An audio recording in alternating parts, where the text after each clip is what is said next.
Good morning. Hey, Facebook. How you doing? YouTube, my YouTube family.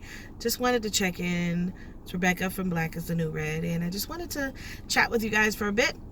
Bring you up to speed on some things that I've been thinking about, and just reiterate the fact of why I even started the channel, Black is the New Red. I started the channel for informational purposes, for educational purposes, because one of the main reasons I chose to walk away from the Democrat, and I say plantation, but I don't say it flippantly, because any place that you are chained mentally and physically, you would consider that a plantation. The ideologies and the thoughts and the ideas of the Democrat platform and what they stand for is a form of slavery.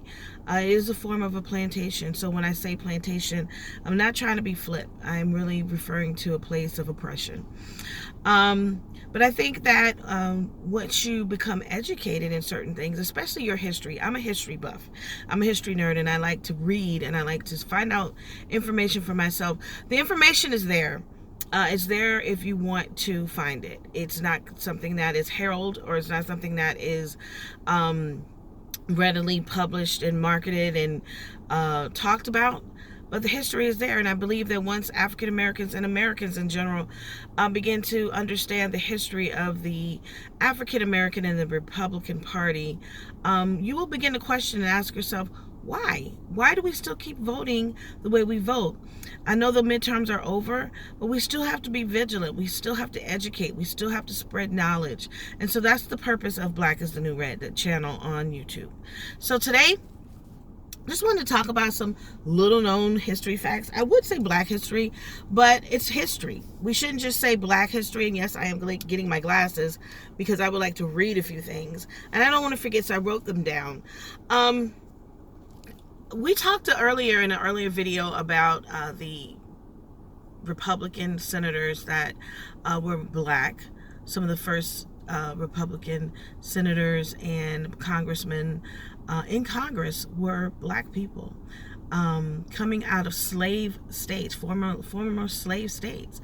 To me, that's pretty interesting. I think that's pretty. That's something that we should not just gloss over.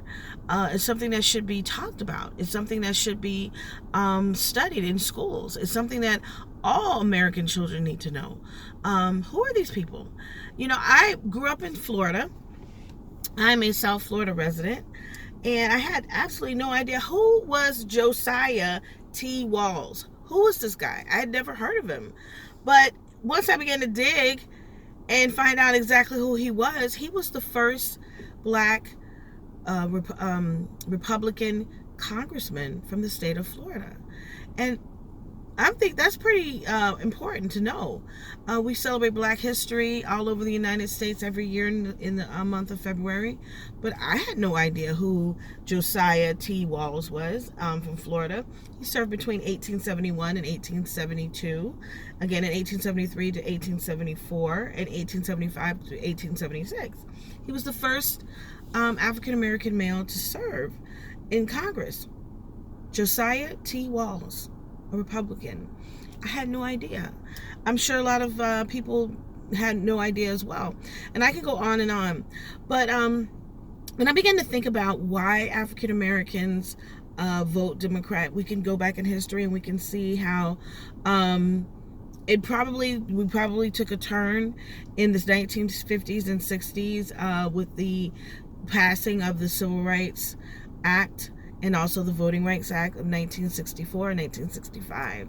And so I began to do a little research, and you might be surprised to learn, because I was, what happened during that time.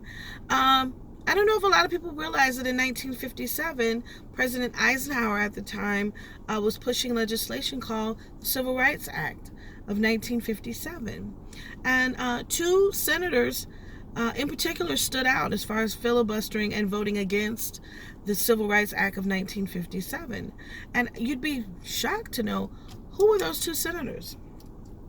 One was Lyndon B. Johnson from the state of Texas, and the other one was John Fitzgerald Kennedy.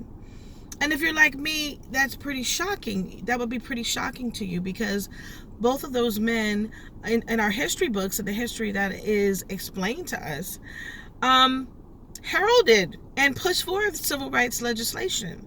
What I began to realize is that in 1957, a Republican president was pushing first for civil rights, the Civil Rights Act of 1957, and both of those senators voted against it and filibustered, and waited an extra long decade for when they became empowered, and then pushed it. So when a Republican was pushing for it, it was a vote of no.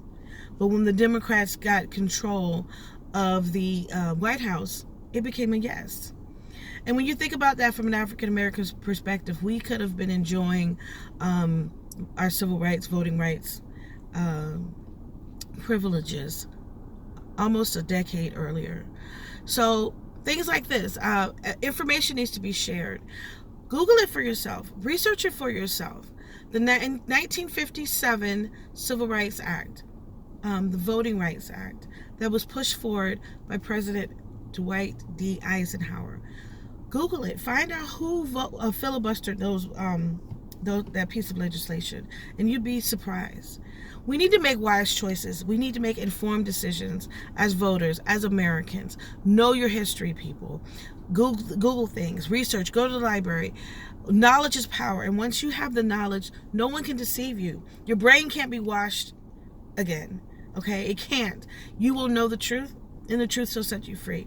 A lot of times people say, oh, I'm not into politics, I just leave that alone. Well, guess what? Politics is into you. Politics affects every single area of your life. It affects religion, your job, every sector of your life. Politics has a role and plays a role. So you need to be aware. You need to be informed.